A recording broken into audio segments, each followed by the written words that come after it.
remember how Pharaoh, the king of Egypt, ordered for his troops to kill the male children of God's people?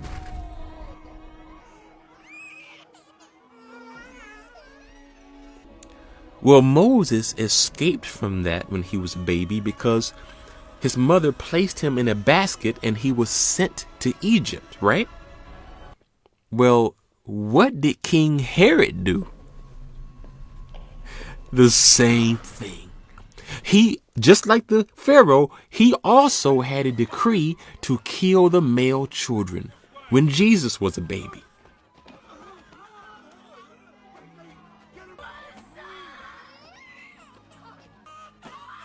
And how did Jesus escape from that? Just like how Moses did. Jesus also was sent to Egypt as a baby. It's amazing. They both were babies. They both escaped from a decree to kill children, the children of God, and they both were sent to Egypt. Coincidence? No. Prophetic parallel. Let's keep going. Here's another one.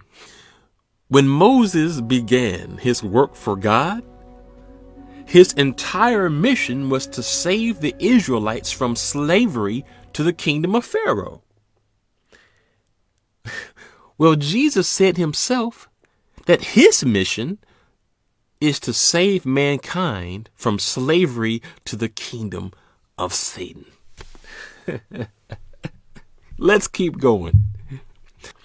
Moses left his royal status as a prince of Egypt and was willing to join the low status of his people in order to save them.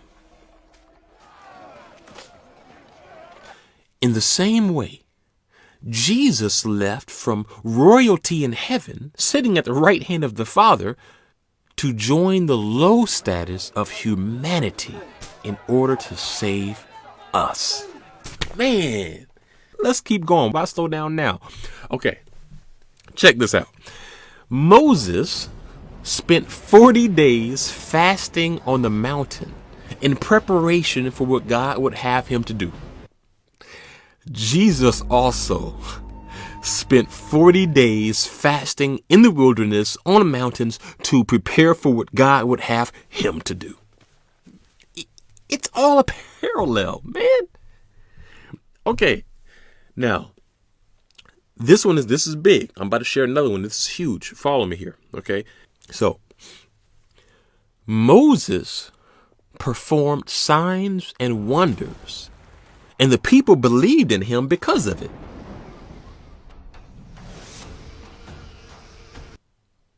But after he went on the mountain to meet God, and he took a long time to return, the people started to turn on him. They started to wonder, where is God and where are the miracles and wonders that we saw earlier? And many of them stopped believing because they began to think that Moses would never come back. Well, in the same way, Jesus also performed mighty miracles and signs and wonders.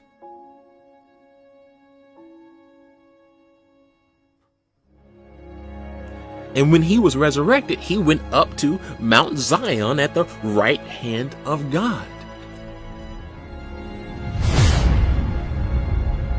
And just like in the story of Moses, many today wonder, where is Jesus?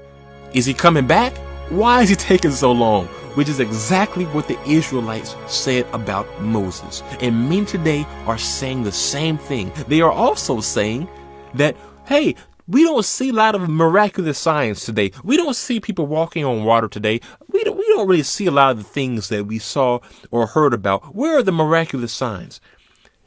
And that's exactly what the Israelites said. They said, we saw these miraculous signs, but now we're out here in the wilderness. We're not seeing a lot of stuff like this. Moses has left us. We don't know when he's coming back. And they turned on him.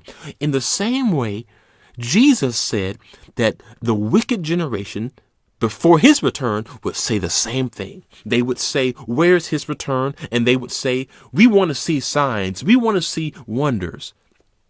But Jesus said that the wicked generation will demand a sign. But the only sign that they will be given is the sign of Jonah. And the sign of Jonah refers to his resurrection and his return.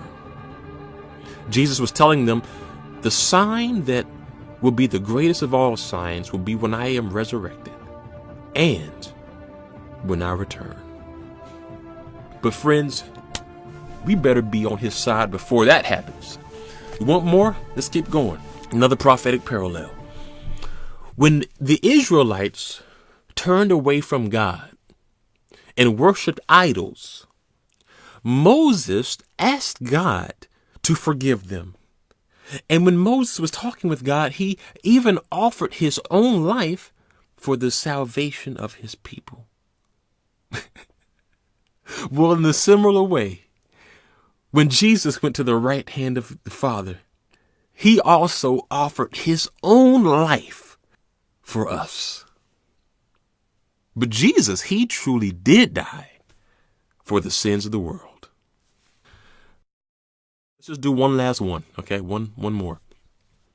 It took the death of Pharaoh's firstborn son for the kingdom of Egypt to lose its grip on God's people and set them free. Well, it took the death of God's firstborn son, Jesus, to make the kingdom of darkness lose its grip on God's people and set us free. Man, it's amazing. The story of Moses foretold that it would be the loss of a firstborn son that would lead to the freedom of God's people. Before Jesus was born, thousands of years, his entire life was predicted in the Old Testament. Look, if you're listening to this, share this with as many people as you can. If you got to go to Facebook and post this in groups, or if you have to spread this to people at your church, do what you have to do. But if you have friends who are not believers, let them see this. They have got to see that everything Jesus said he is, everything he prophesied that he would do, it was written thousands of years before he was born. It ain't coincidence. Excuse my bad grammar. It's prophecy.